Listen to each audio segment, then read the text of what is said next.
Good morning, Stephen Tang. Where are you at, Stephen, that you're still at morning? Guess could be West Coast. It's 12:40 here.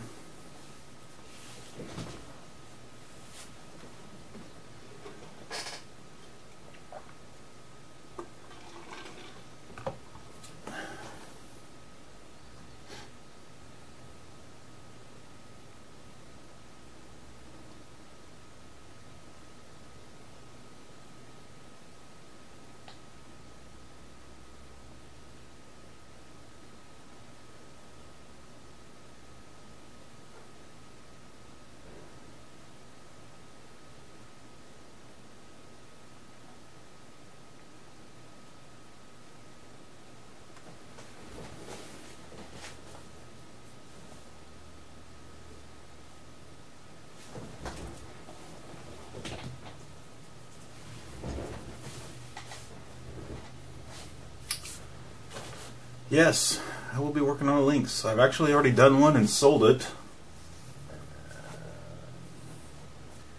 Can I stream on HD? I don't know yet, actually.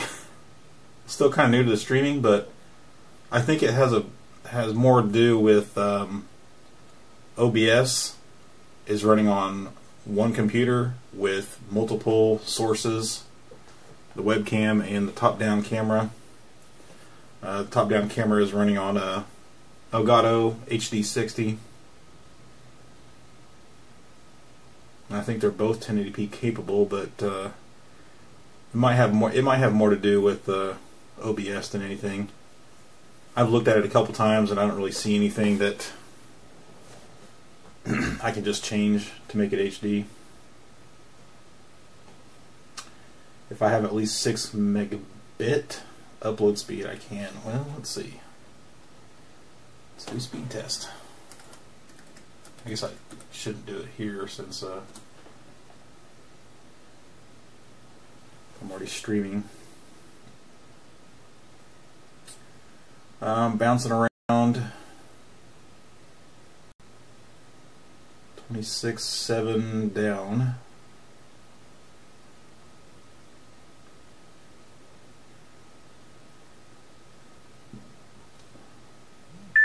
And bouncing around 5 for up. That could be because the stream is on. Actually, it says 4.13 for up.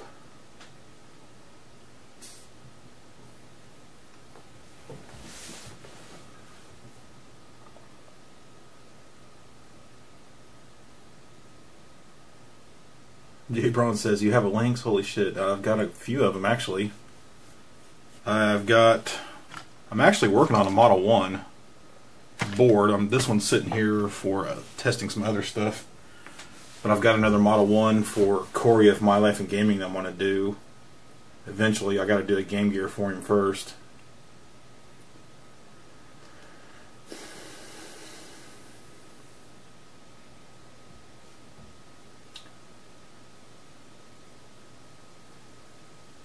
How do I say your name? Appii? A-P-P-I-I?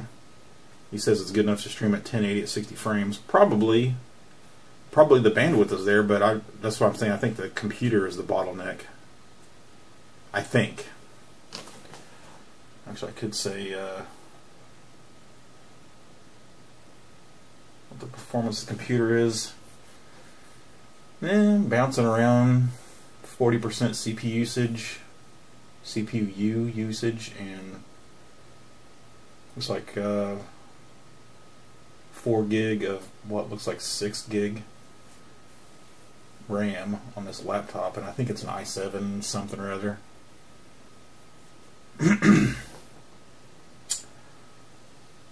Jay Brown wants to know if I build them. Well, I just sold one that was McWill screen modded with VGA out. I have a few more Model 2 McWill screens in stock, but only one Model 1 McWill screen. There's some extra hardware with the Model 1 to make the screen mount right here. But I've just got a hold of this thing.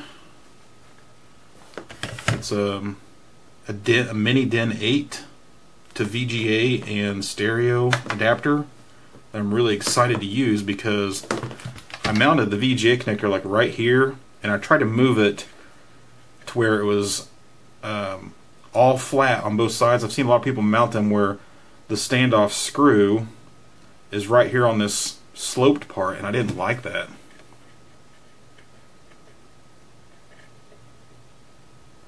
I have to switch to GPU encoding. How do I do that? I'm all ears on that one. So putting in a circular connector will be so much easier. You know, and you might even be able to put it in different places. Like there's a nice flat spot right there if there's room. But even if I just put it in that same place, you know, it's a lot less real estate taken up. Like the one that I sold, I actually had problems with the power port and the VGA connector hitting each other. It could still be forced in there and it was fine, but it just wasn't ideal, and it just wasn't polished enough for me. I like my stuff to be as polished as possible, professional as possible. Ugh, God, this thing is dirty, and this ain't even my dirtiest one. This is just one I happen to pick out of my pile that actually works. You can see there's a little crack right there. And as far as I know, can't get these lenses easily, and nobody makes a glass one yet. But the Model 1 is just a flat piece, so we can get those. I think we can get those in glass now.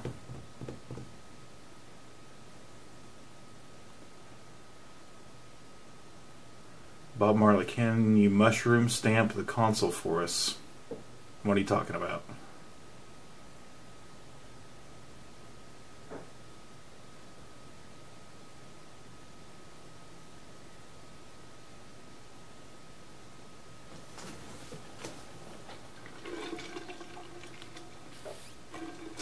Anyway, other than that adapter piece, I also bought 100 of these DC tip adapters. Adapts down from 5.5 by 2.1 down to what the Atari Lynx needs, and I forget what that number was. Like it was either 3.5 OD and 1.3 ID.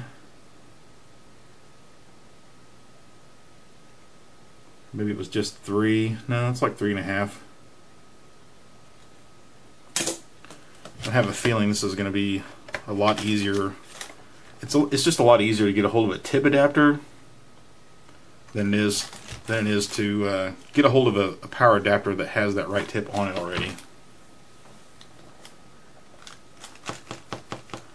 SNES Classic video coming soon. Not from me. I'm not that interested.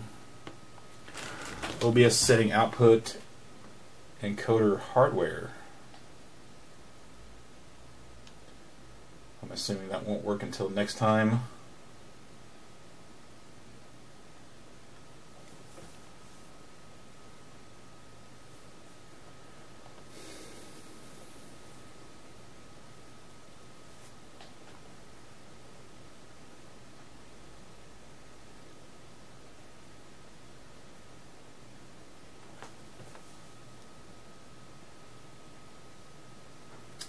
Yeah, it's set for X264 right now. I assume that's the encoder setting that we're talking about. I have to stop the stream to change it. I'm not going to do that. We'll try it next time. I appreciate the tip though.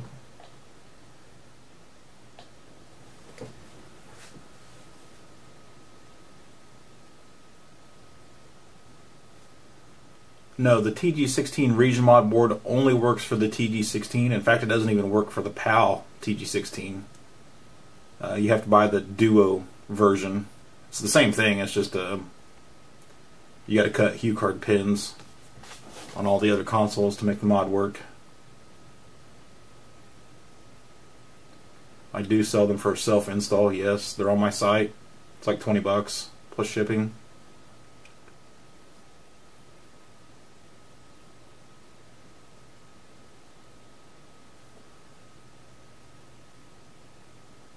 Edwin wants to know if we have another Draken console to check out. Yeah, I do have another one. I'm saving it for, because I just did one. I'm saving it for a special event, and I don't know what that is yet. I'm very open to suggestion there. I was thinking if we could get to a game con of some kind, get on a panel and live stream it, that'd be great. But you know, I'd like to be somewhere with Kevtris and Voltar and, you know, all the gang. Have everybody be able to look at it right away. You know, get live audience reactions. Because this one is good. I have actually peeked inside of it because I didn't know what it was, and I had the top off just to have a gander, and I knew immediately that it was a Draken console, and I put the top back on right away because I knew I was going to save it for something. But yeah, I just did an AV Famicom one. What was it, a few months ago?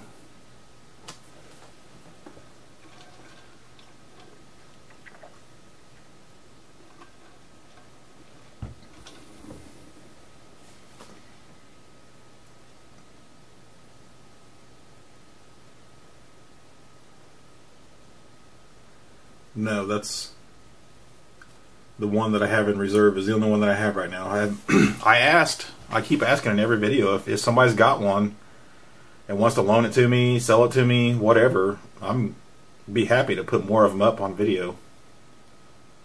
It doesn't even have to be a Nintendo. It can be anything that Draken's done, you know, from years ago. I mean, he doesn't really do a lot anymore, and what he does do is not as bad as it used to be, so it's not as much entertainment to see the insides.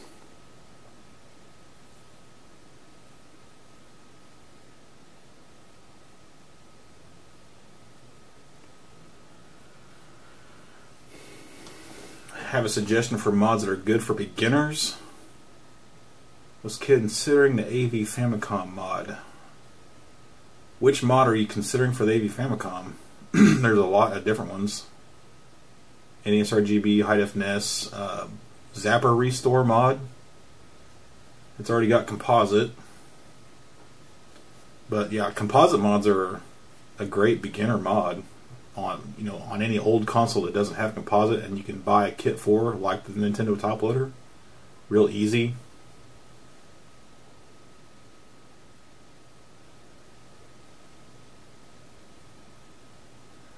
No, Jacob, there's no drama yet.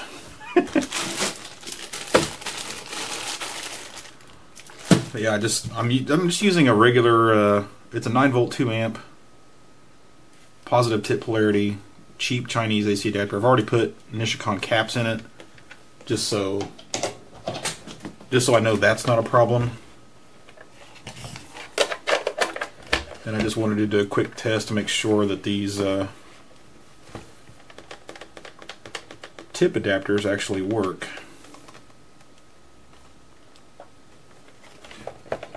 I really need to find a couple more Lynx games.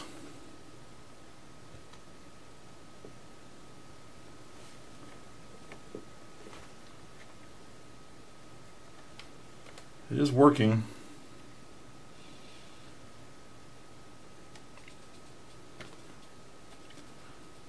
Not showing up on camera at all. It's not terrible. I've seen worse screens. This one hasn't been recapped or anything. I've never opened this one up. I just happened to test a bunch of them to see if they actually powered on.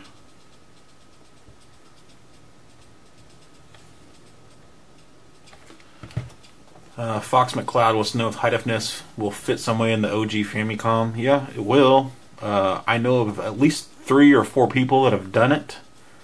There was a guy in Japan that did it, and then who else? I just talked to him too. But nobody that I know that will do it for you. Not yet. And I still hear about a couple people here and there doing it, wanting to do it. It's just, it's even harder than just putting it into AV family or top loader or front loader, so I don't recommend it. Now Edwin's asking about the Sharp NES RGB mod. The Sharp TV, I assume you mean. The plan is to get it done eventually. It's not scheduled. It's just such a low priority thing because there's so few of them out there. Literally, the only thing we're going to get out of it is a semi-entertaining video. You know, just a sense of accomplishment that it could be done and was done. Something else I was going to say. The Model 1, it's got this big metal shield here, so I had to end up buying some different caps that were shorter, you know, and new power connectors. Apparently the Model 1 power connector is garbage, falls apart. So I've got these 10 microfarad, 47 microfarad, and 220s that are really short, because the ones that I was using, like for the Model 2 even, are just the normal 5x11 type stuff. But underneath that can I had a couple of them that were just not going to fit unless I got shorter ones. Like almost everything out here fits fine. I think like maybe, was it this one? I don't remember. It come up and hit something. Had to be moved a little bit. And if I would have been paying attention, I could have soldered them in such a way that I could have laid them down, which would have made it easier. And these are laid down in here, but it's just not. I've got this soldered on now, so I can't show you. But I haven't done a polished video about this yet because I wanted to do a few of them before I really put together a, you know, a polished video is what I call them.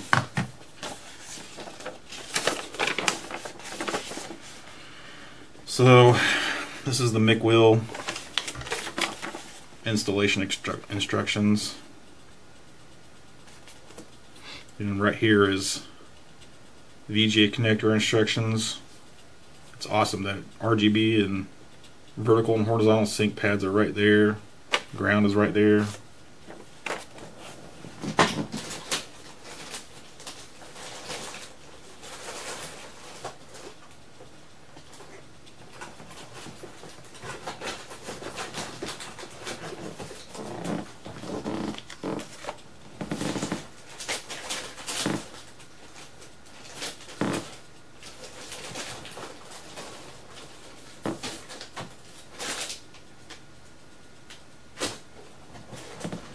See, I've made myself a little template.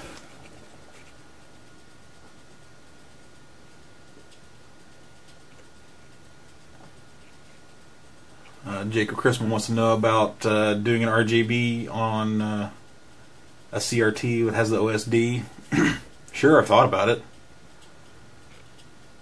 but it's at this point it's been done to death. I mean, it's not done a lot, so I could do them, but I'm not even really sure I've got a CRT TV that has the OSD. That's the bad thing about the Sharp NES TV, is it does not have OSD on-screen display for people that don't know. There's my little template I used for the Model 1 when I was putting it right there. It worked. It just takes up so much real estate. I hate it.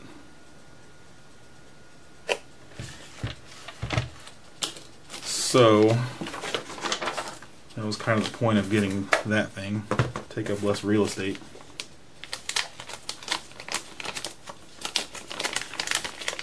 And I can already tell you there's some massive design flaws about this.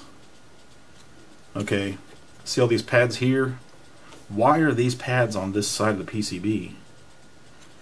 Like on the Model 2, you can mount the screen down with 4 screws, and if the pads were up on this side, which all of this side is clear, you wouldn't have to worry about soldering to those bottom pads first before you mounted it down. That just makes no sense to me. And they're very, very spread out. I don't understand that. Maybe it has something to do with the Model 1 that I haven't seen yet. You know, and he's got a ground pad right here. that is hidden by the LCD ribbon cable. I hate that.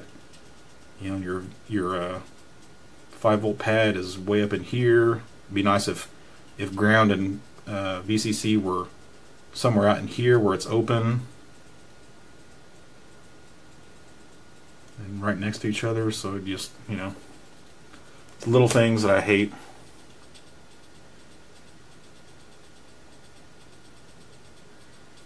Thanks for the email, Appy.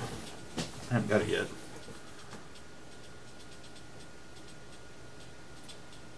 What I'm curious of is, does it automatically change what it's streaming in, or can I choose 1080 or 720? Any plans to fix the issue with the PVM? Yes and no. I think it was Leon K up in Canada. He said that him or somebody said that a Sony tech told him that usually means the CRT is shorted, and it's likely a loss. And honestly, it takes up so much real estate on the testing table that I wouldn't mind having something smaller. But it's like, I've already got it, I might as well try to fix it. Voltar seems to think it's just some bad solder connections on the neck board. I don't know. You might pop it open again someday. I've had the back off to check out all the adjustment pots on it, and I played with all of them I could find, and nothing really fixed it, I should say. It made it better, but it didn't fix it.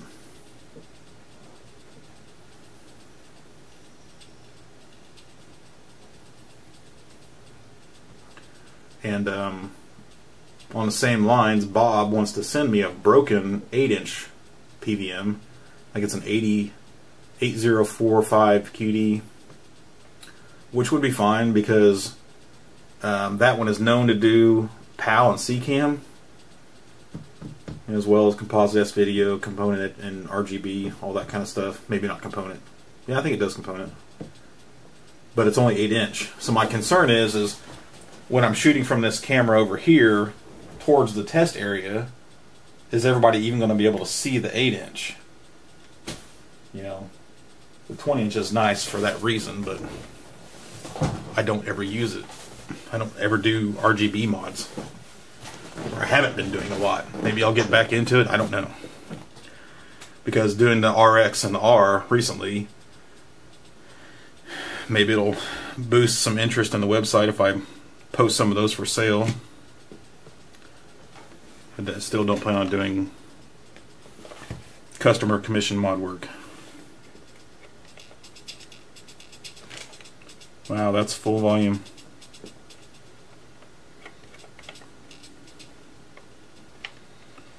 So I want to say, so this is a Model 1 speaker. It just came off. I think somebody had already been into it and stressed the wires. But I want to say that the speaker in here is like a 16 ohm. And the people at Best Electronics Canada, you know, were trying to find the best speaker replacement for this. And I think they ended up with either a 4 or 8 ohm. So of course it's going to be louder. But what they don't really explain is if they were working with Lynxes that had new or good caps in them. Like, was the volume already low because of bad caps? Be my concern. Okay, so the tip adapter is good. The only thing I don't like about it is, and that's probably just loose because the way these things are on the boards, there's two tiny little legs in slots on the PCB, and then the 3 solder legs at the back.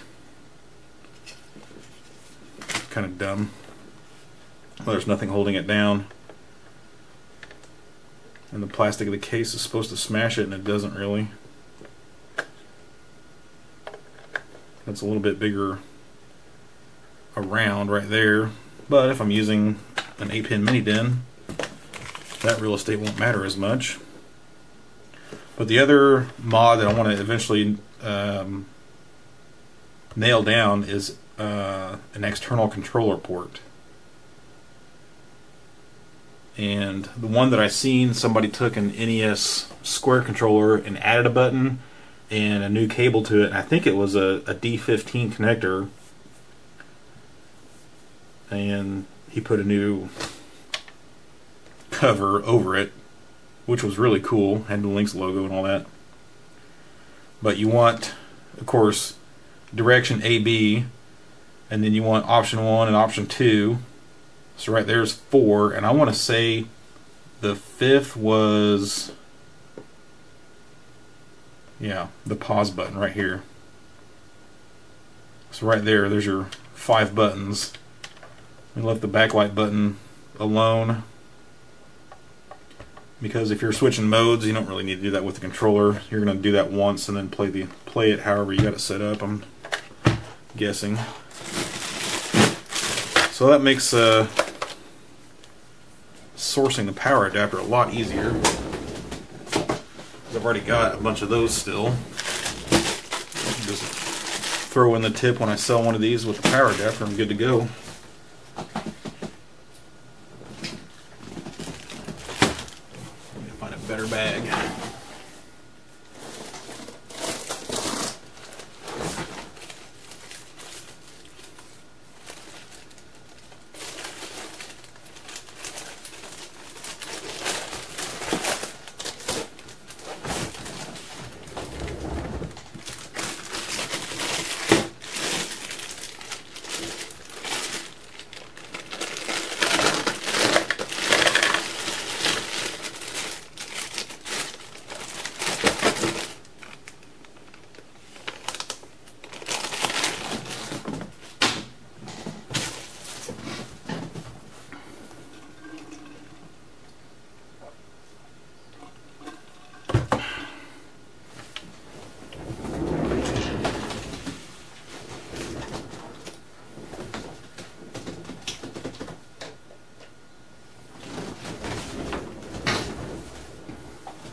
I believe I've already, oh yeah, I bought this thing too before I bought the 90-degree tip adapters. These are okay, but I can get the tip adapters a lot cheaper, and this was in the US, so I got this a lot faster, and I already tested this and it did work.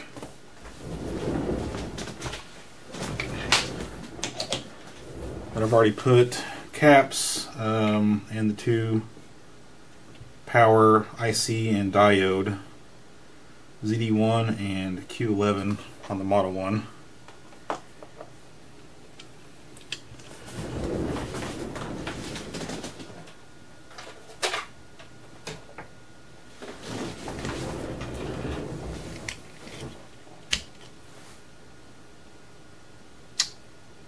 Oh crap, what was the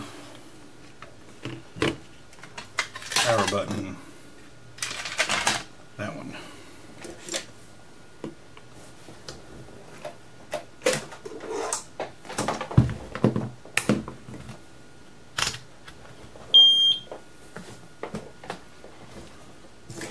And 5-volt.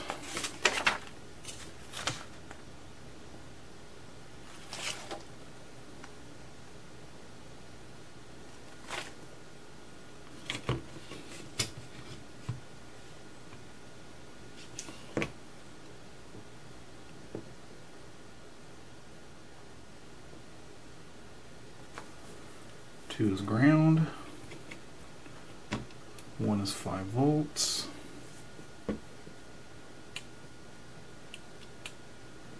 Yep. 4.99. A lot of no's. I want to say the Model 2 was on like 4.85. I was a little bit worried, then I read that that was okay.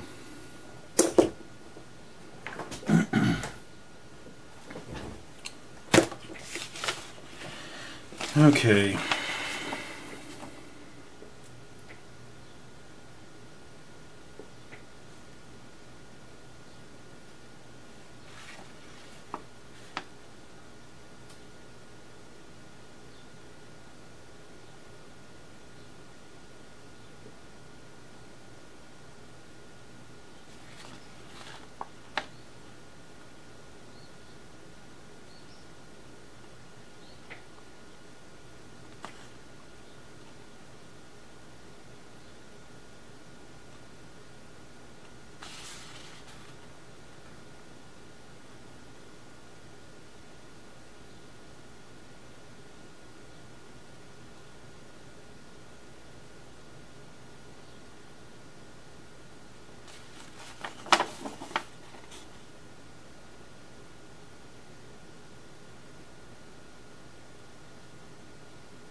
Oh, that was another one of the complaints. It says if you don't want to install the VGA connector, solder one wire from menu 1 on the left to ground, which is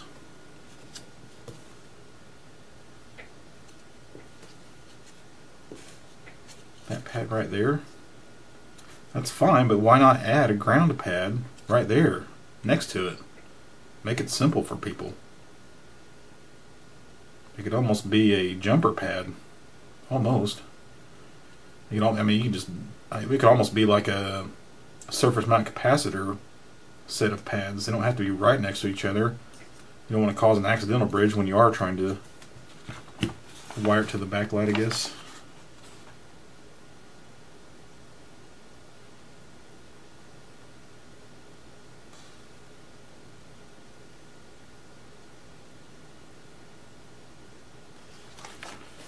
Then you only have 2 selectable modes by only internal LCD by turning the backlight thumb wheel from left to right to left to right.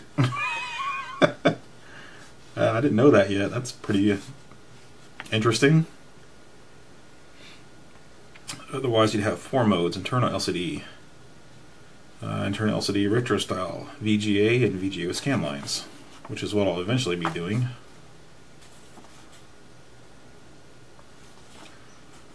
But we need a wire. See, that's what I like about this is there's information all over the place. It's not set. It's almost like this was added after the fact. You know, and on the testing for testing 5-volt, I got a little bit confused here on the first one I did because it doesn't explain how to test for 5-volt. You know, because up here it says disconnect all power and all cables. Well, you need to reconnect the wall adapter to test for 5-volt, and you also need to insert a game, which it took me a minute to remember that.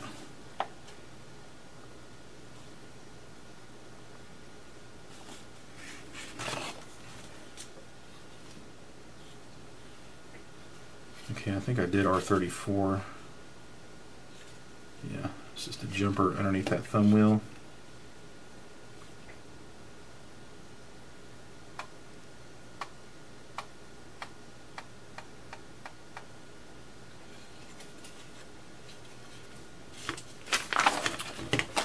So, I don't really care about doing VGA output right away, but I want to get it to where I can make sure it's working, and then we'll put back in VGA mode where I can test that thing.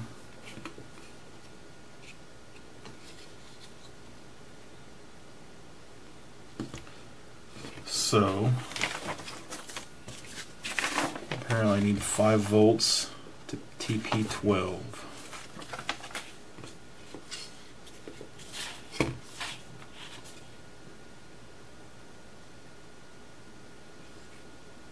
Well, that is a tiny, tiny via right there. At least it's not tinted.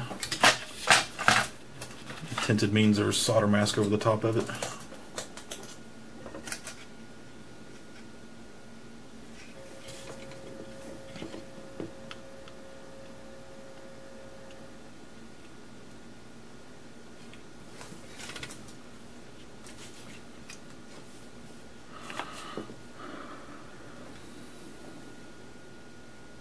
It makes me wonder if there is an easier place to grab 5-volt from than from the same hole.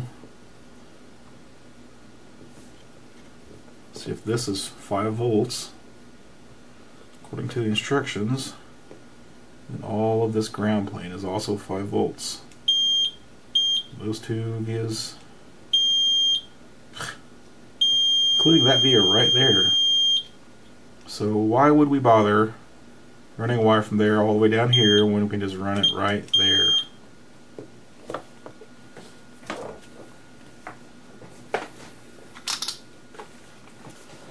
That's why I feel like this mod's been around long enough that it should be a little more polished than it is.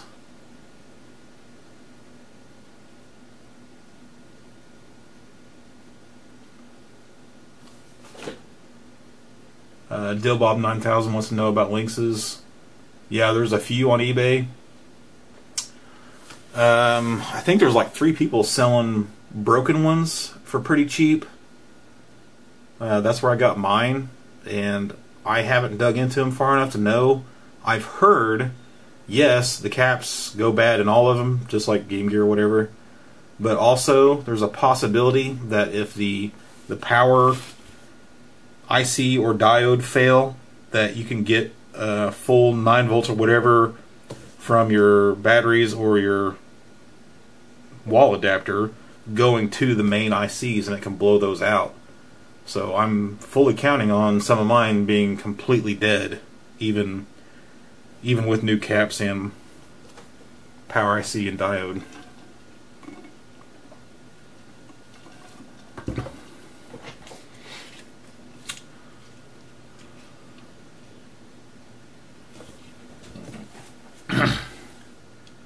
That is a short enough run that I'm okay with using a component leg. Get a nice thin one here.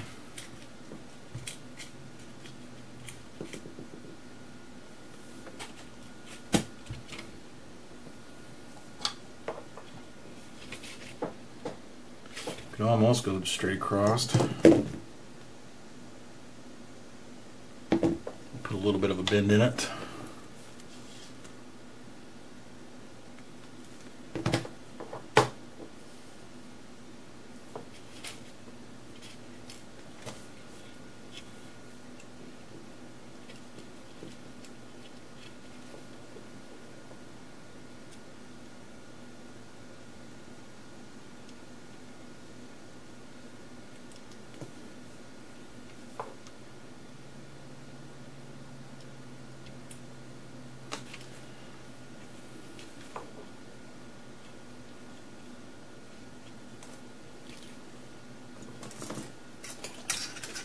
This little via I'm going to solder to is right next to the D5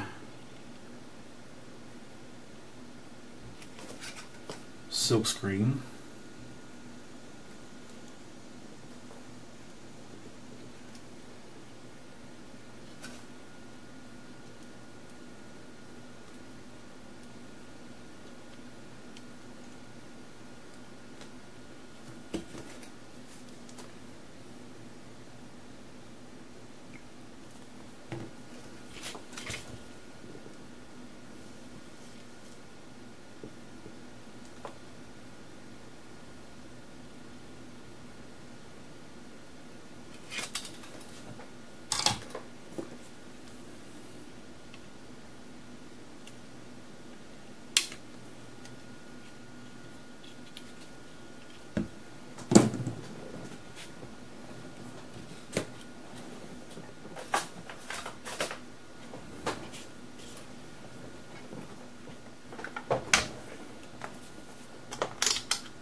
Okay, TP12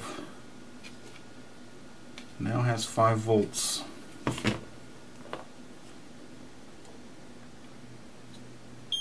Huh.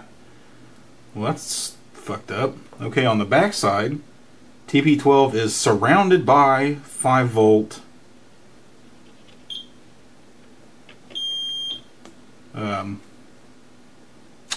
like a polygon fill.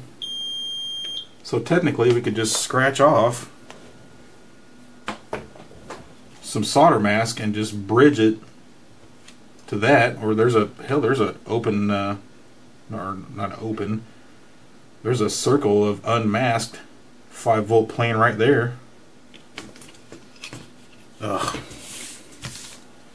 See, it's just little stuff like that. It is why I like to add my 2 cents. Because I'm the physical guy. I do the physical installations. I don't do the code or the circuit work. That's what Ketris and people like that are for.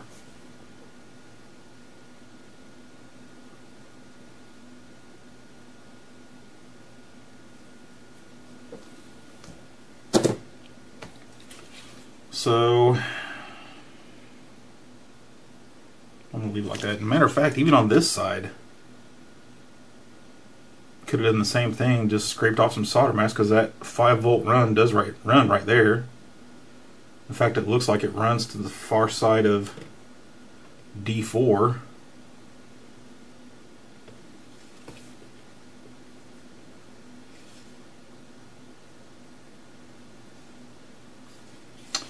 Whatever. That's done. See, everything takes all kinds of time in the beginning. That's why I like to do a couple before I actually put out a polished video.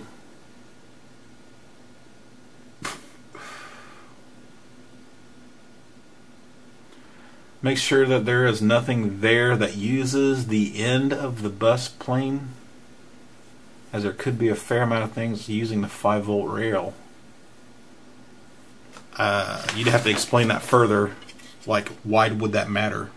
Like, I don't even know where test point 12 even goes, what it's powering. But I wouldn't call it the end of the rail or the end of the plane. Like I said, it does go over to the other side of D5 on the top side.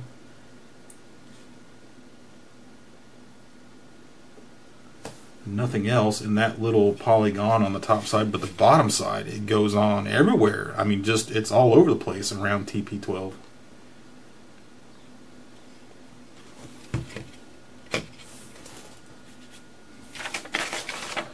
So let's see. I guess we'll go ahead and do the grounding of menu pin 1.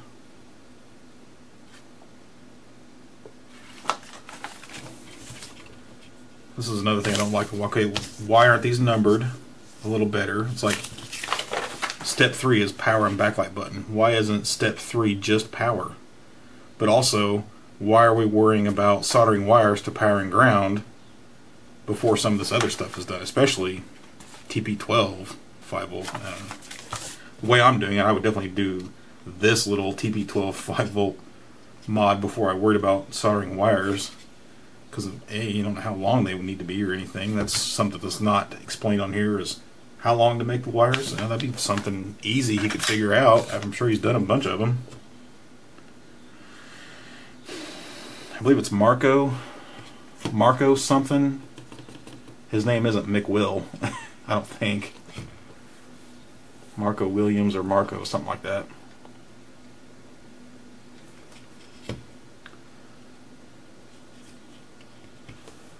Let's see.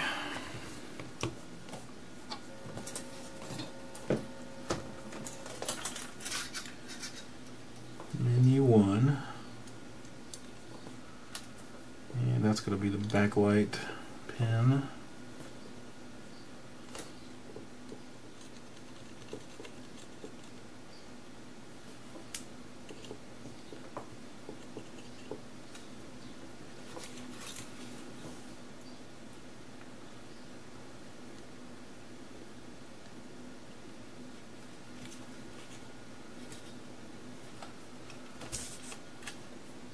Makes me wonder what those other 2 pads are for. I don't remember soldering those up last time, because I think everything else just has to do with those pads.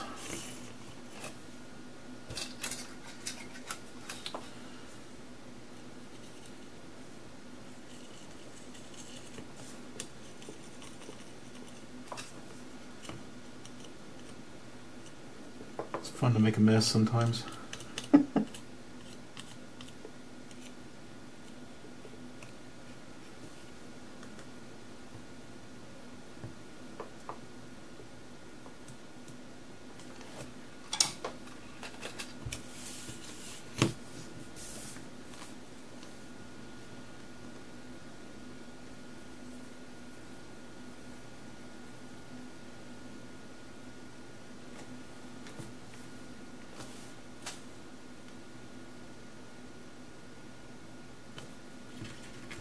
Oh my, we're soldering to these pins.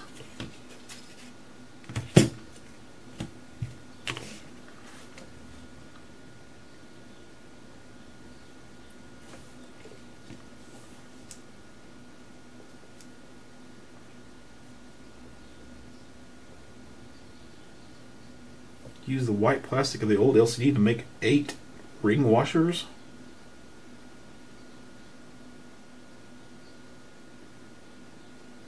Adjust the Lynx mod exactly. I'm starting to wonder if there isn't like a German-English translation problem here.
Does it go in like this or like this?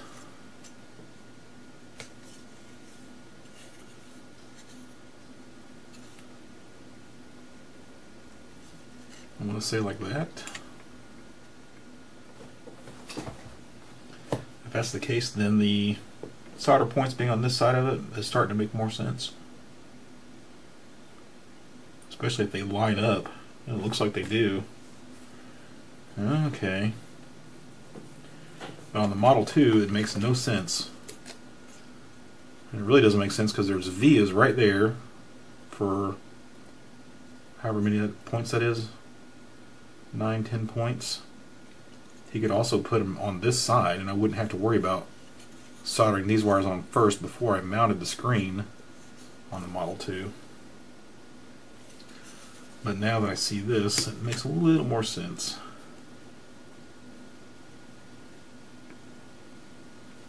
So now I also understand why those are out there, to help line it up, I guess.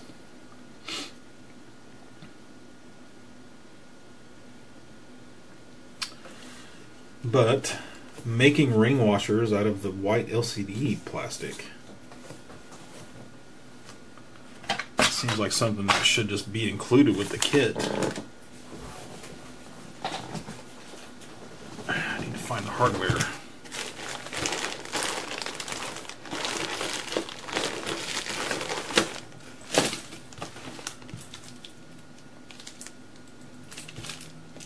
Let's say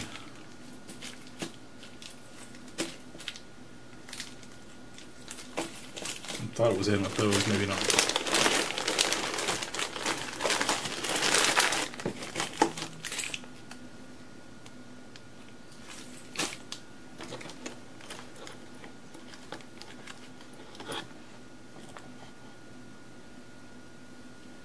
That must be the white plastic he's talking about.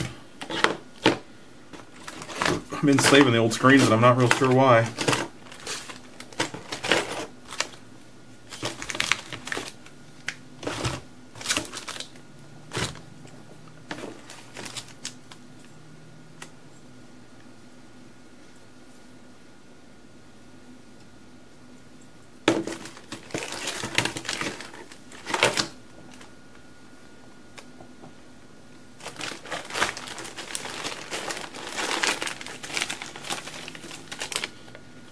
Oh, there it is. Put all these VGA connectors in a different bag because I may not even end up using them.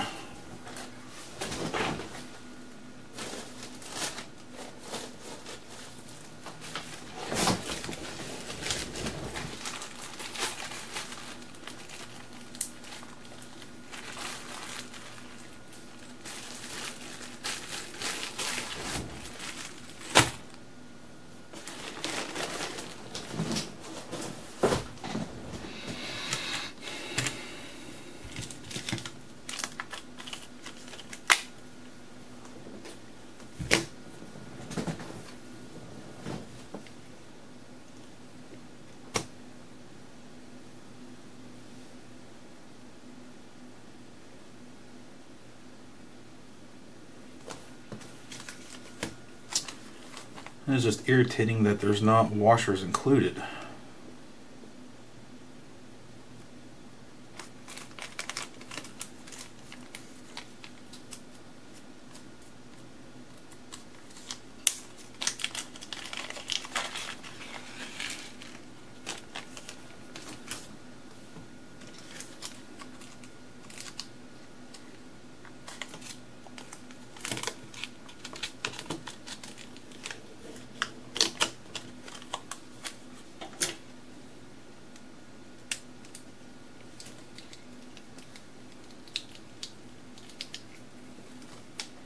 Oh, there's 2 layers of white plastic. So am I just cutting off these tabs, etc.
Well, it looks like those pieces. Oh, no, those go out. Never mind.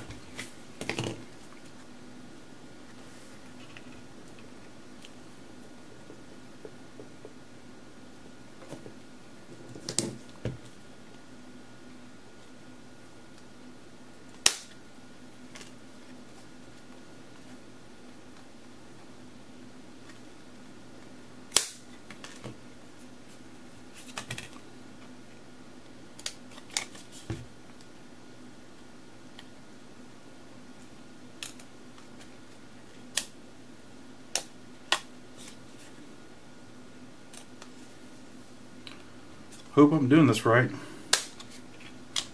The problem with these instructions, once again, it just says to do something. It doesn't explain how to do it. And a ring washer is not exactly what we call a washer in the US. We just call it a washer.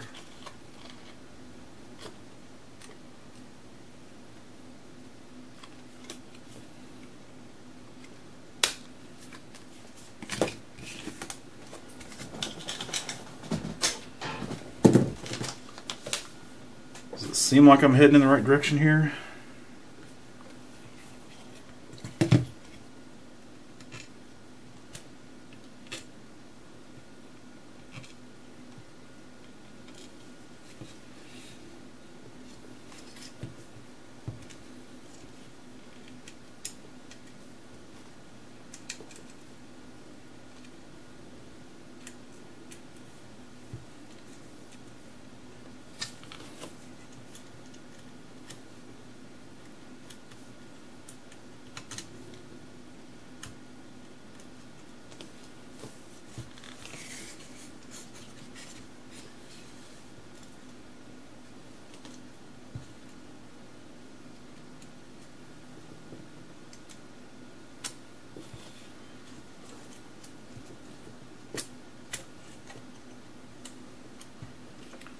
Now, an obvious issue is why in the world doesn't this PCB have a normal hole in it instead of notches?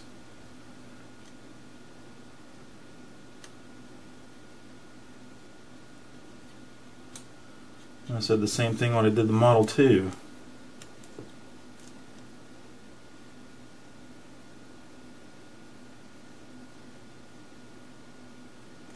I mean, obviously, if you look at the tabs at the top, it was wide enough before it was routed out.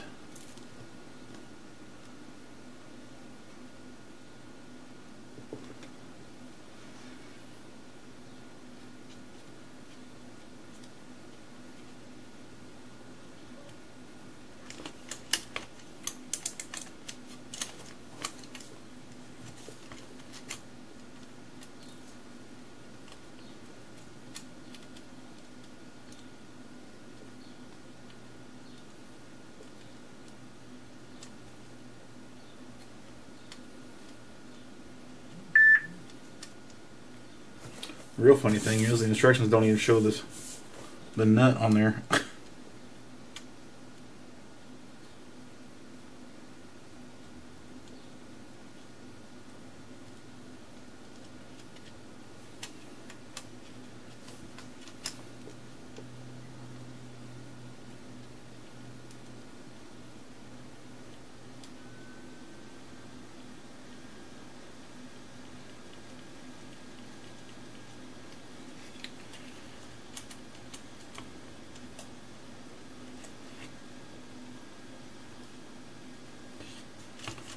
Well, I don't really care about fixing it solid just yet since I'm not wired up.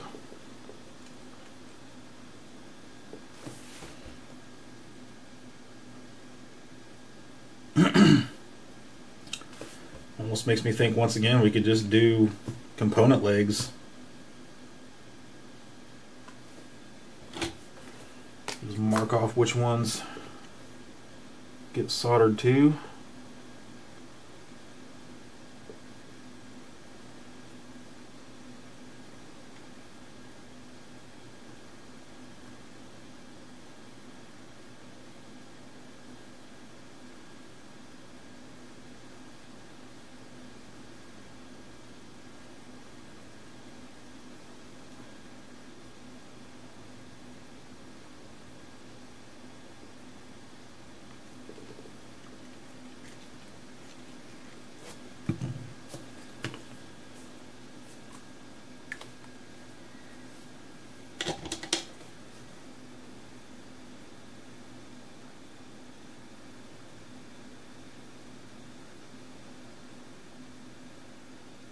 Shows like 83 people watching right now. Wow. Sorry if it's boring.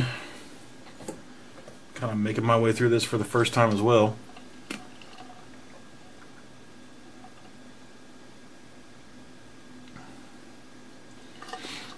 Maybe I'm supposed to have an offset net under the screen. Not according to the instructions. But yeah, that would make complete sense to me. Find a nut or just use a nut or two to mount the screw to the Atari motherboard. Set that on there. And then have another set of nuts to hold it down. Which I don't like these nuts for that notch. I definitely would rather it be a hole instead of a notch.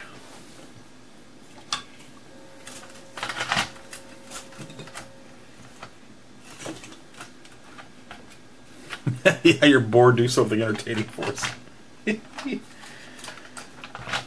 This is not an entertainment channel, people.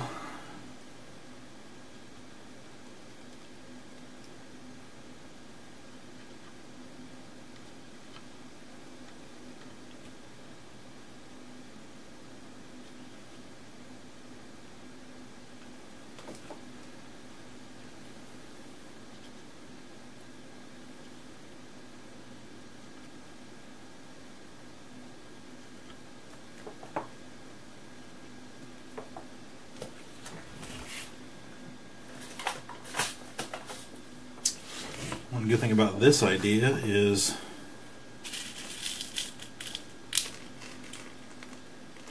This will be extra holding power.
Now let's just hope those don't break off real easy.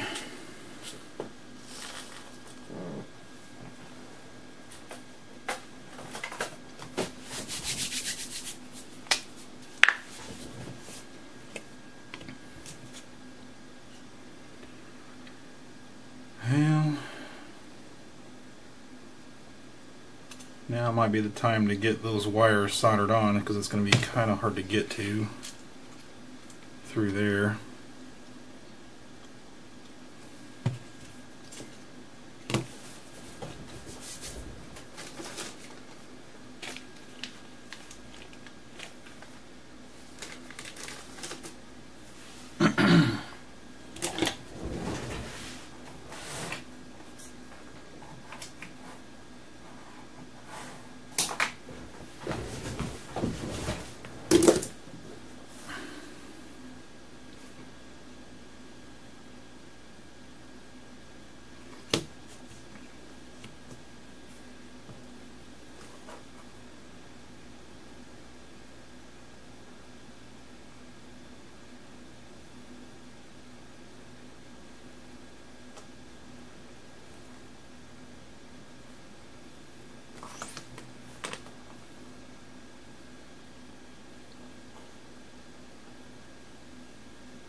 This will be the VGA connector. Might end up leaving this one long just for testing.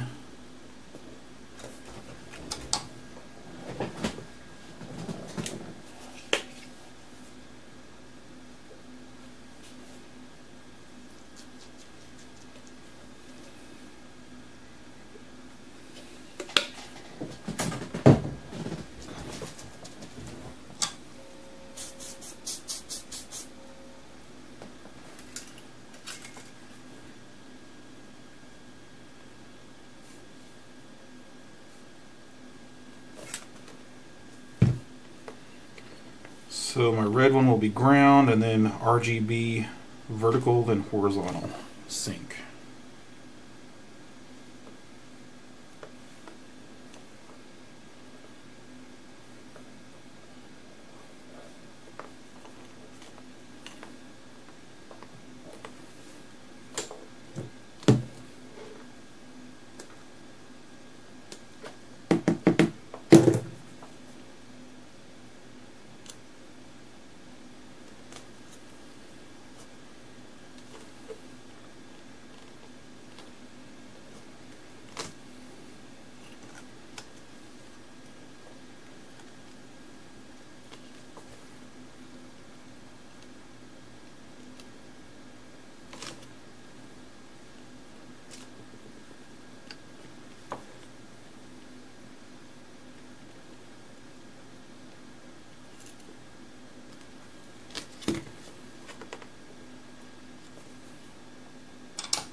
Looks like power and ground will be quite short.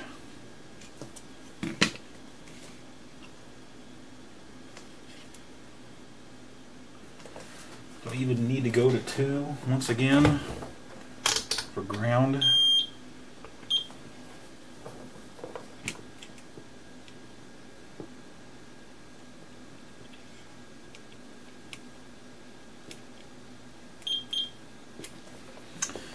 Yep.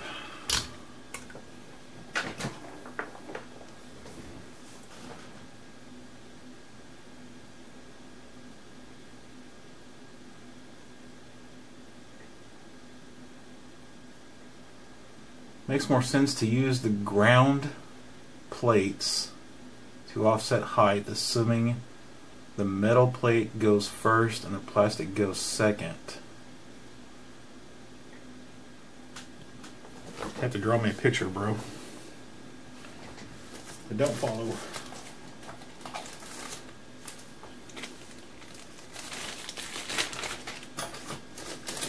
Find a short pair.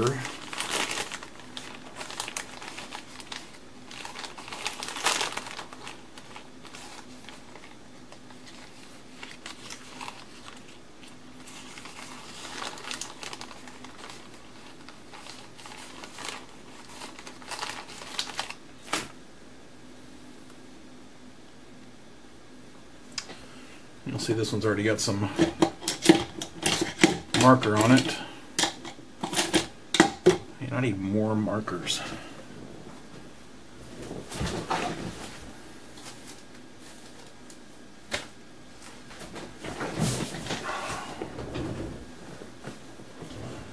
Used to have like 3 of them sitting here, and now nothing. Anyway, you can mark, if you don't have a colored wire, just mark 1 pair, red or black. That way you can easily differentiate it after you've already soldered one end down.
Oops, I need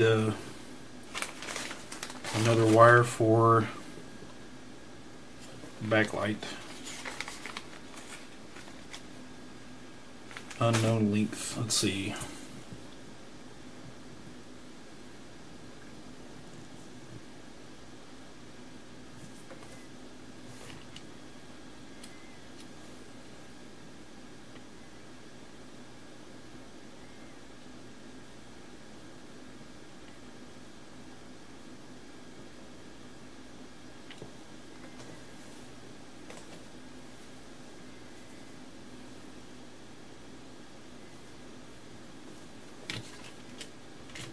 Like that, so that should cut it.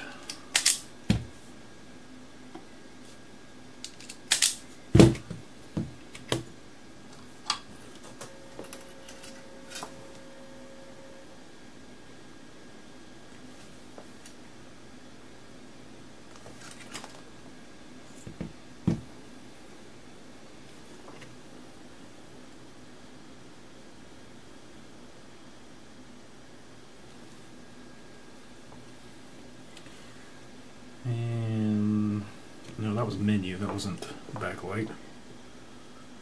Derp.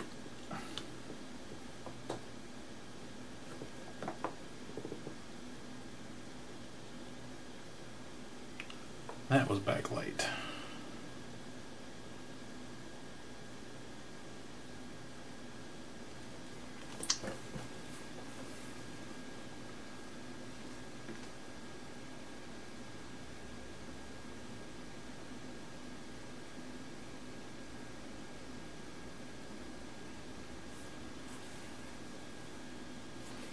I guess that could be kind of confusing. If you don't want VGA, solder 1 wire from menu 1 to ground. Otherwise, which means you don't solder anything to menu pin 1. So, therefore, it could just be a jumper pad. Jumper it to ground. Since I'm not soldering that wire to anywhere.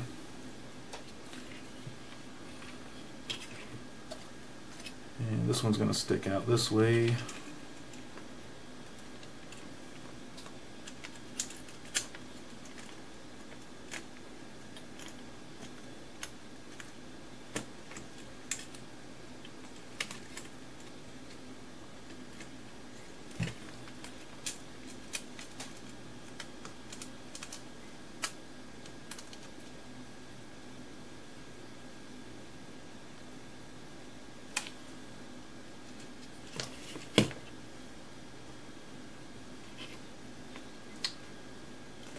Rubbermaid ring washers are not agreeing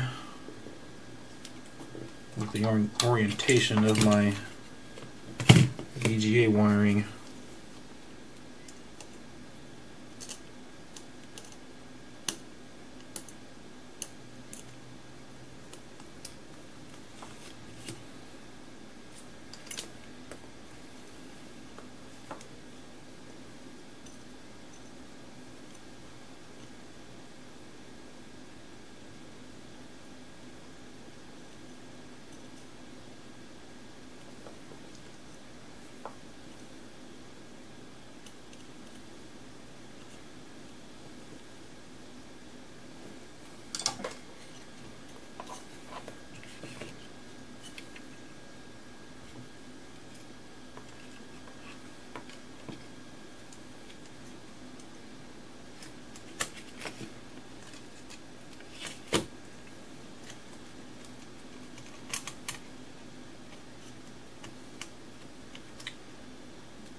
Man, I just don't see how them plastic screws are going to hold this.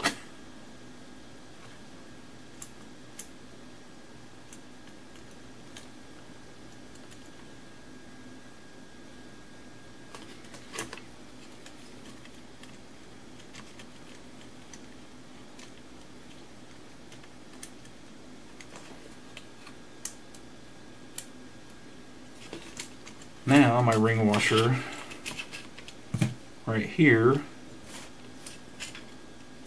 is hitting the voltage regulator.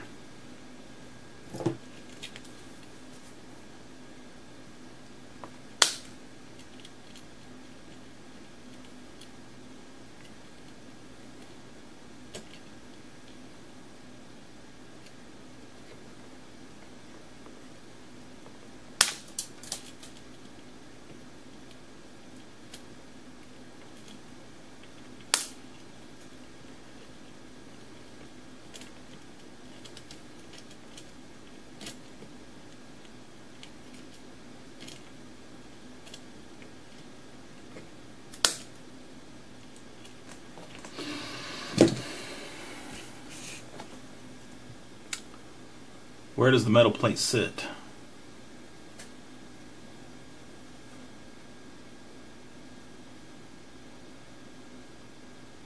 This metal plate? There is no metal plate. That's why you're confusing me.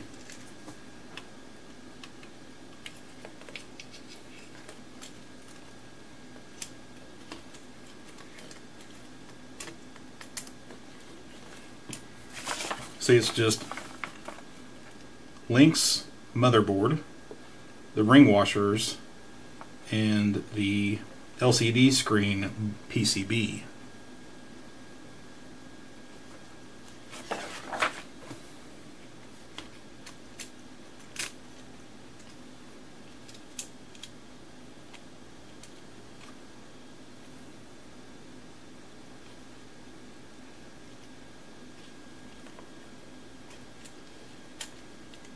Looks like it might tighten up okay once it's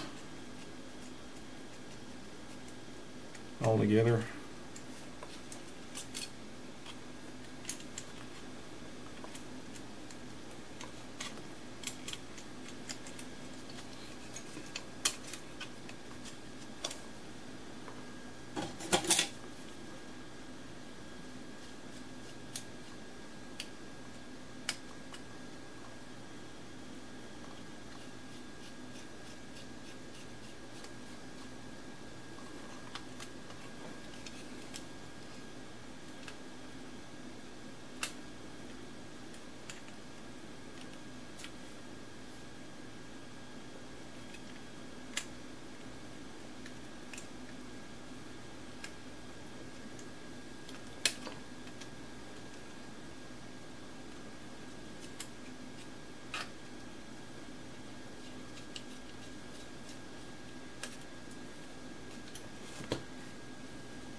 The metal plate I had in my hand when I came on, when you came on.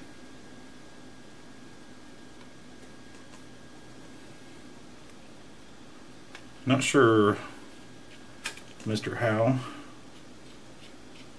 Not sure which plate you're talking about.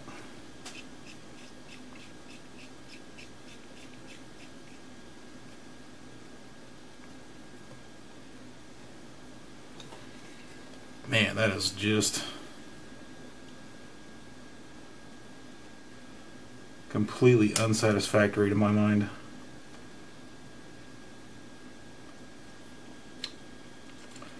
Because the plastic screws are sticking up above the screen, which could be a bad thing. Be poking right into the foam. And I can just clip them off. But the more I tighten them, the more they slide off the sides of those stupid notches. It's like that one just doesn't want to.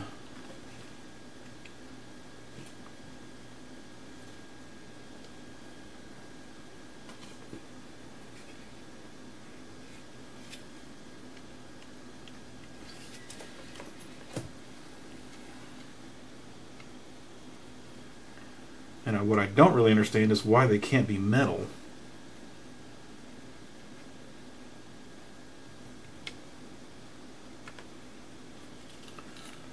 There is some polygon fill right there. But is that ground or 5 volt? Ah, look at that, it is 5 volt. Right there's pin 1. Follow that polygon right over there. That's the dumbest shit I've ever seen. No wonder they're plastic. God. Okay, so yeah, let's definitely shorten this thing.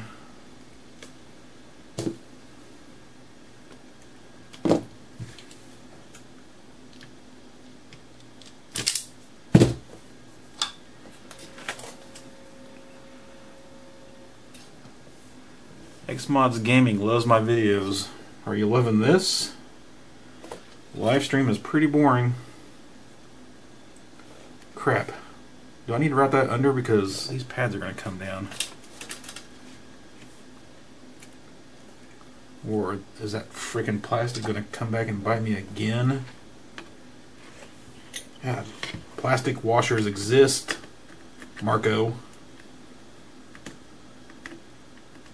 You're making this way too difficult for me.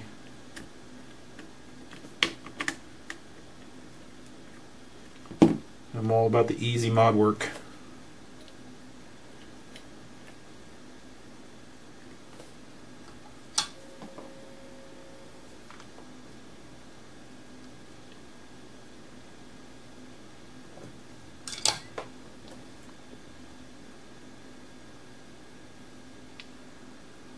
Before I separated the plastic from the old screen. Are you talking about that piece? That's another plastic piece. It's way too big.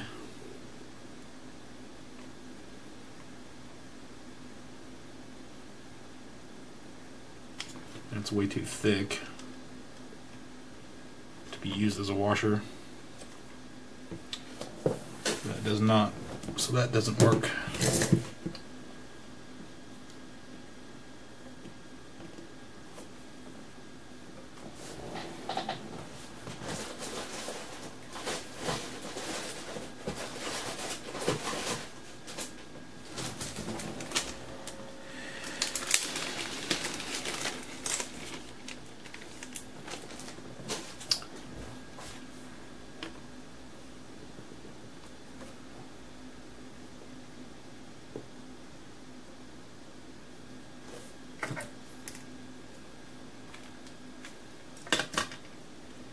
Trying to figure out if that wire is going to be a problem.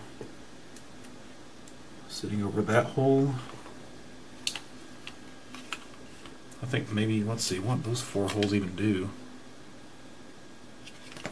Maybe something with the old screen, because it doesn't look like the case has anything going through those 4 holes.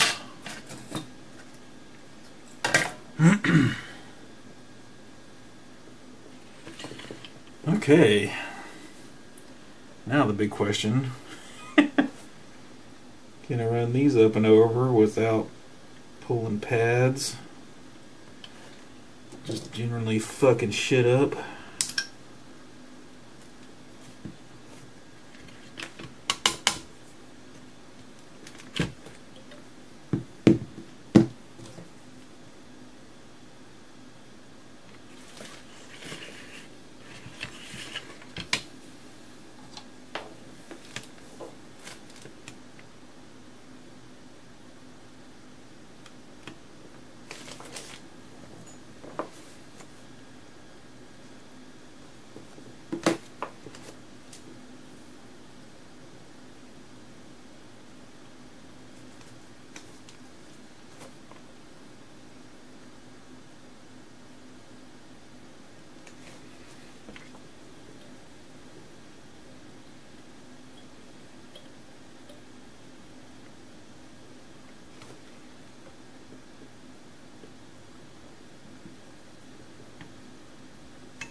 Jason's asking if this is a dead screen. I don't remember. It doesn't really matter because even if it wasn't dead, it was crap. I guess there could be a market for people looking for the original screen in working condition. I don't really think it's really a matter of the screen stopping working, unless it gets busted. I think it's mostly a matter of the capacitors failing. And it was just shit technology.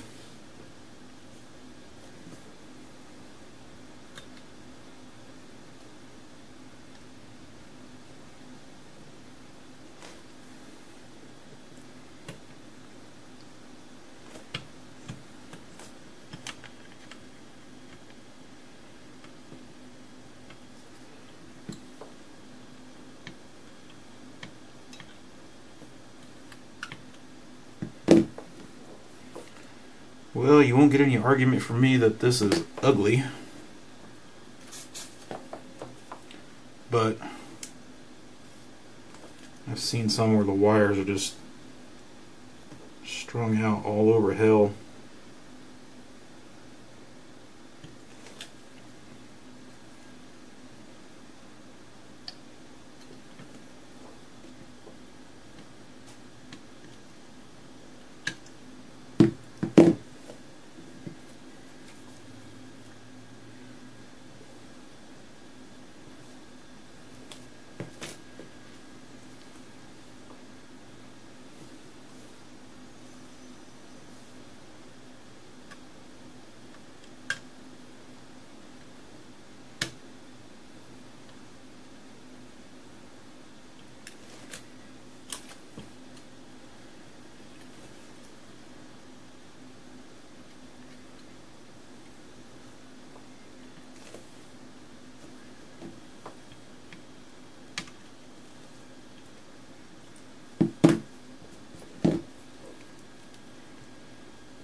Tech25 wants to know what snippers I'm using. If you're talking about the flush cutters, they're X-Lite 170Ds. I've already been through a couple pairs, but I do really like them.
Now, wait a minute.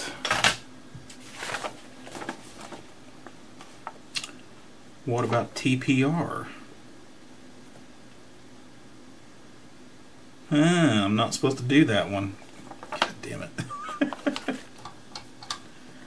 That one gets a wire.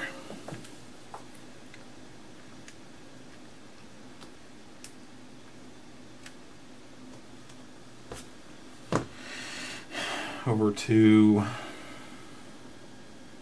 right there.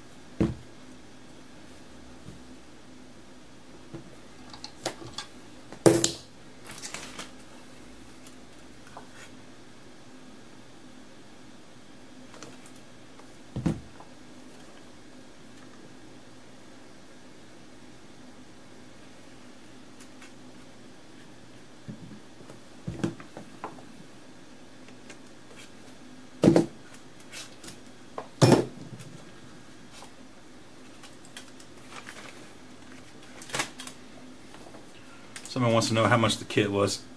I don't remember. I bought 10 Model 2s and 1 Model 1, so I got the discount. So I mean, I couldn't even say. I think Console 5 had them for sale for right at $100, if I'm not mistaken. But that was the Game Gear one, not the Lynx one. But I don't know if there's any price difference. I haven't looked into it too much further than just getting some bought and trying to do some installs.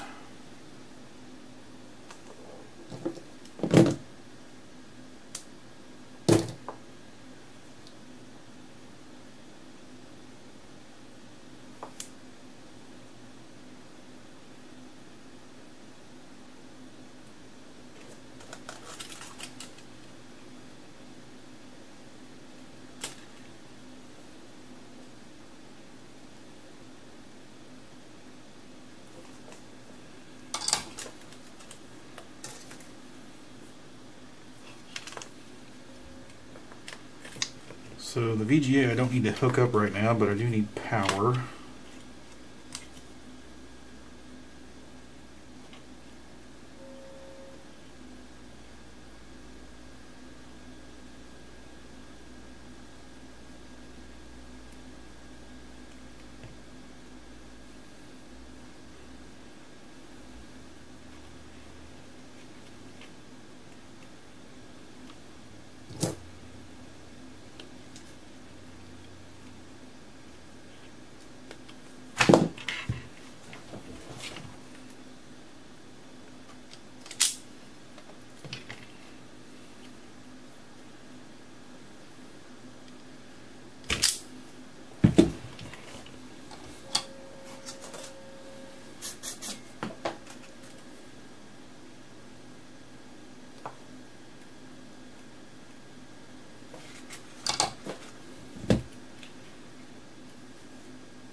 Okay, did I forget anything?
I really need some better games. These contacts are just effed.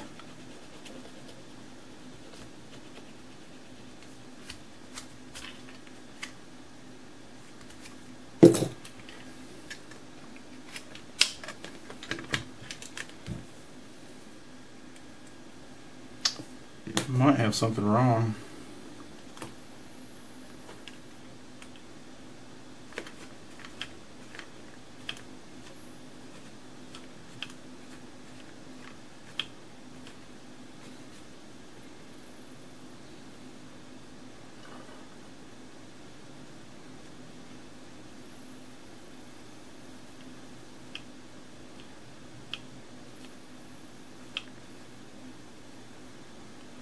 Well, switching the scan line worked.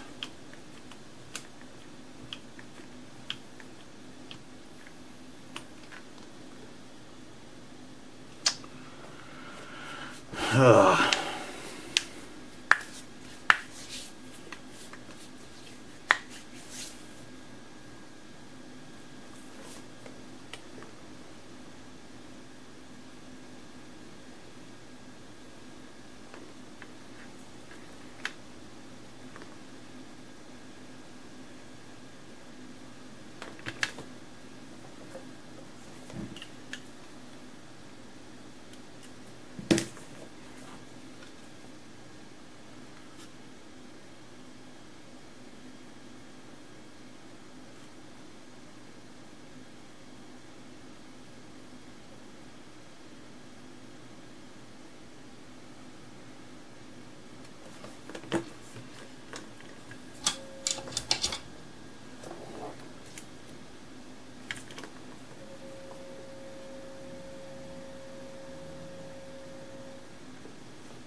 Well, that wasn't it. I had a solder bulb on a couple of the unused LCD pins.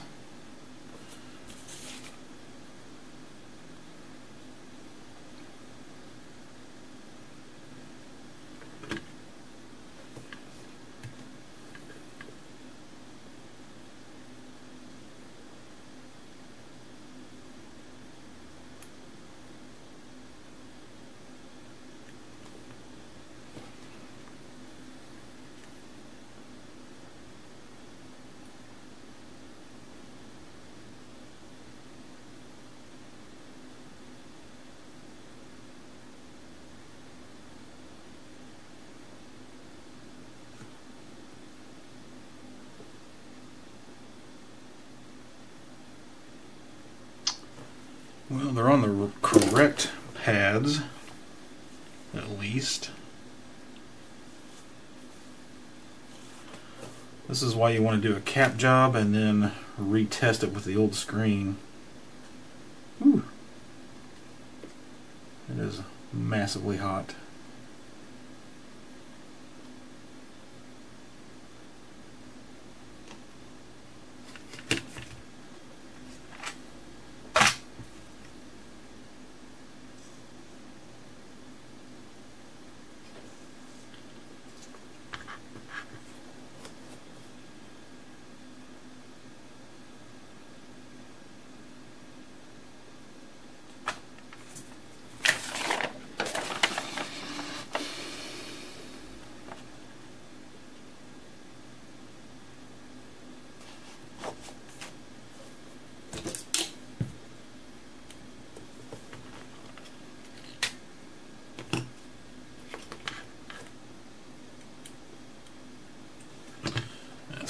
turn on without a game.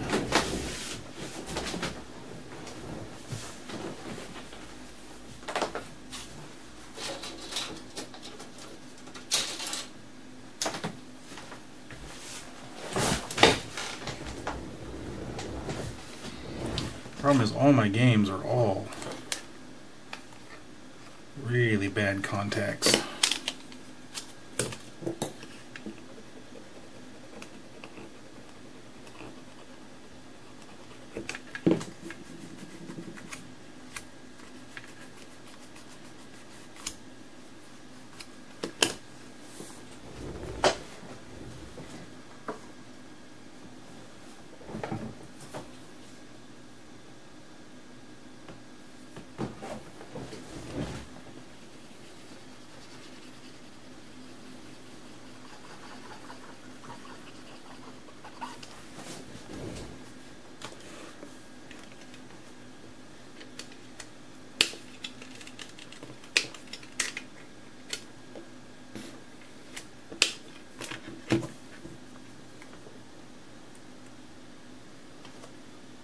Boo!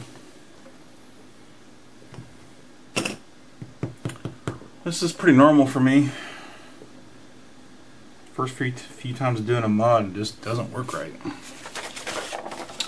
Model 1 worked right correctly right away though.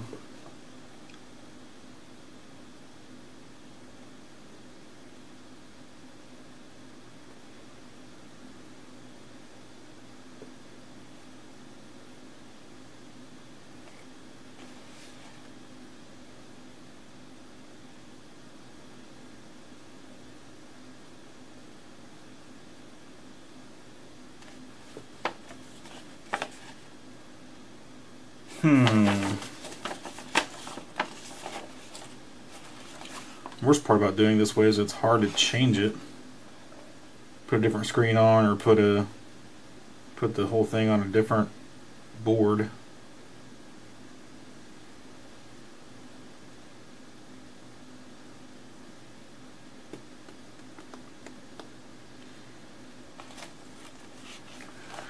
I guess I could hook up VGA out.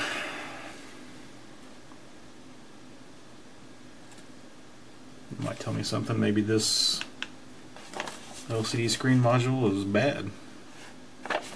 Supposedly they're all tested when they're shipped out though.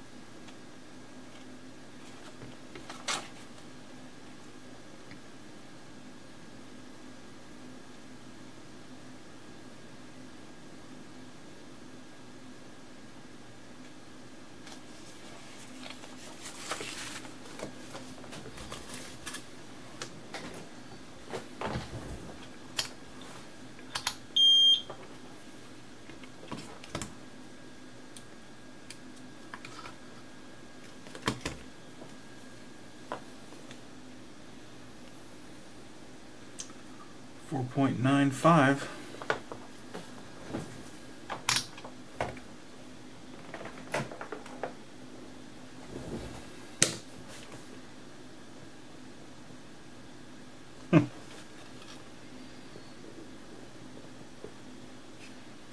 Could be that this motherboard is just not working. That's why you want to start with a known working Lynx.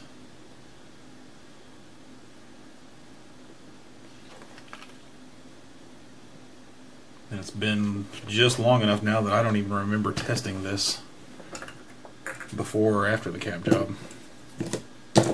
It's possible that it was a no power one. I just went ahead and started ripping stuff apart once I did all the power and cap stuff.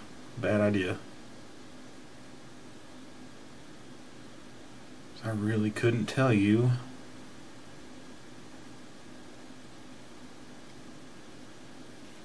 why it's not working.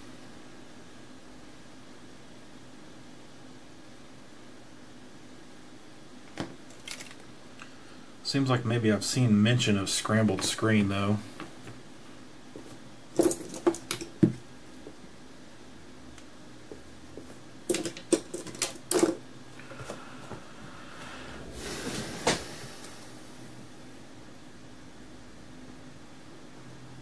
"96 people watching, wow.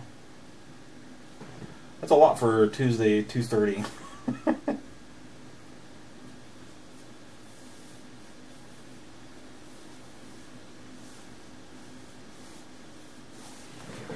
Well, we're almost at 2 hours again. Seems to be the sweet spot for me. Do a little more investigation of why that didn't work. Maybe move it to a different board.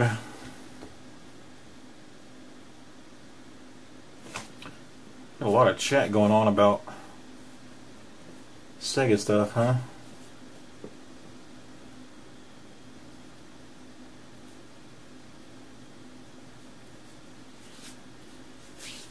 Press on the video chip with a game in. Which video chip, or which chip in general? I'm guessing the Atari Lynx stuff is all underneath the game cartridge.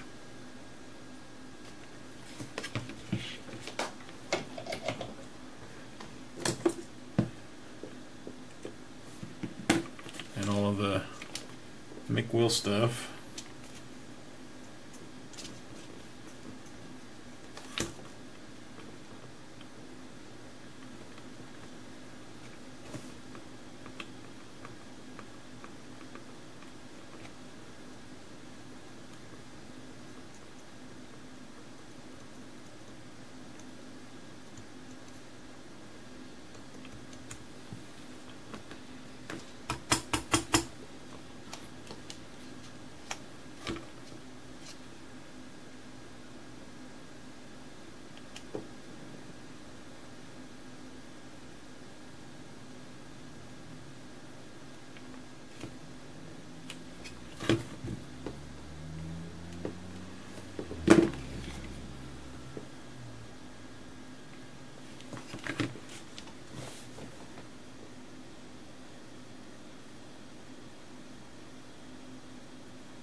Well, there's no sound because the speaker's not wired up.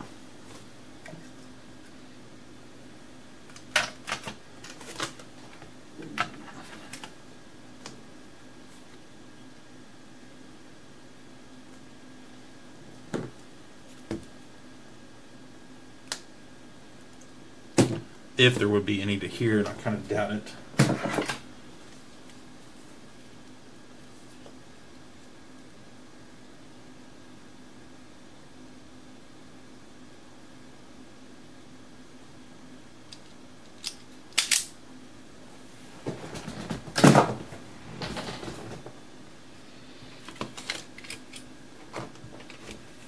Plus, I'm not familiar enough with the games to know which games have any sound on boot. Nor can I remember which pad is which for the speaker. And I don't have another Lynx Model 1 open.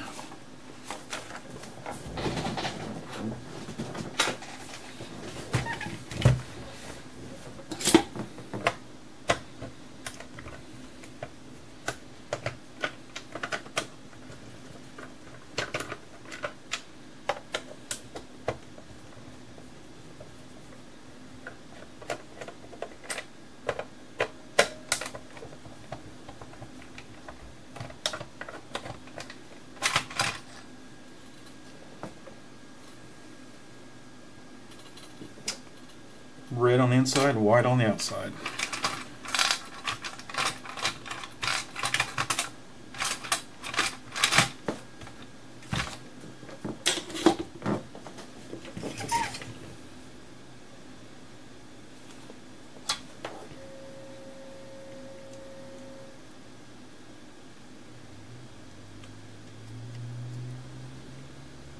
Oh, I hear the mail truck.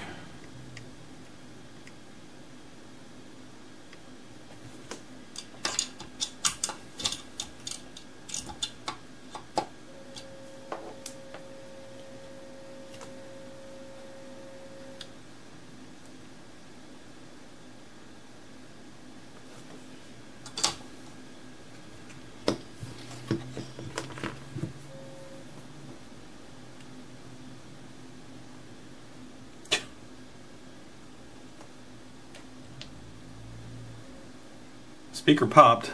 That's about it.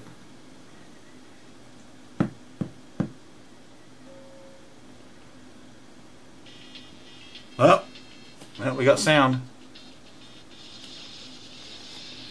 That means the motherboard's probably working. Seeing the same thing with doing a Game Gear McWill screen if the data lines to the screen are not in the correct locations. I just checked that. It's listed as pins 14, 16, 18, 31, 36, 39, 41, and 58. And I did go through and count down, and they're all there in the correct place.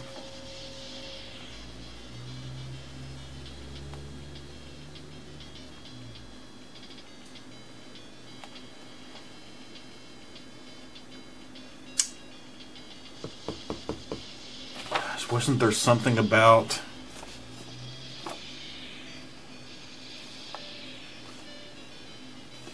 TPR could be, what was that, the Model 2 instructions that said that? Something about TPR being wired to one of two places but not both. TP27 to TPR, okay.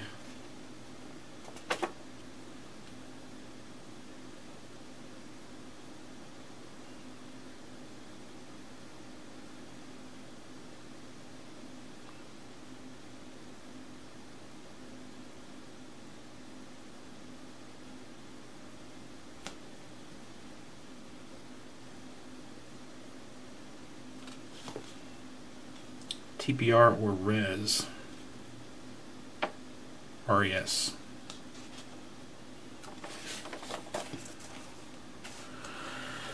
I'm not trying to make it sound like I know what I'm talking about either. I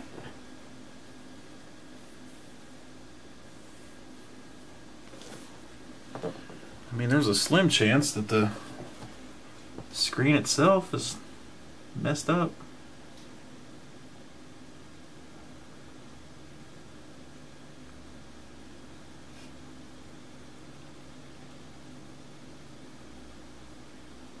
I don't see any bridges.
Just nothing obvious. Oh well.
Edwin wants to know if I'll review a Famicom clone in the near future.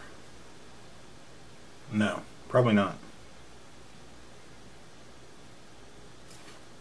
Don't really mess with clones because there's not much you can do with them.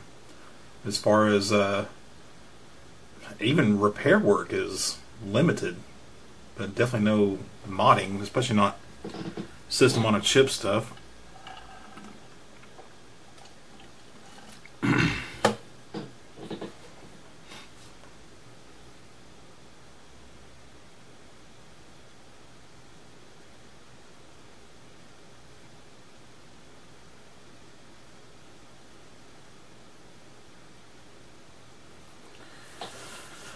Okay. Still got 90 people watching, but we are at just over 2 hours. That's usually where I like to stop these, and I've got to go to Indianapolis today anyway. But don't have any plans tomorrow, so I'll probably stream tomorrow again. May or may not look at this again. I might just move over to this one. The only difference in the kits is those plastic screws. They're exactly the same otherwise, so I can go ahead and install another kit into this one.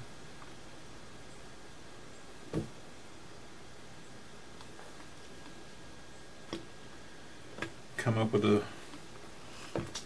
way to space it up and stand it off or whatever. Mount it. Or I can just move those mounting screws over to that one if it works. So, sorry it wasn't a successful video, but there was some pro tips in there if you were paying attention. But I think I'll shut her down and probably see y'all tomorrow. Thanks for stopping in. Hope you enjoyed it. Later.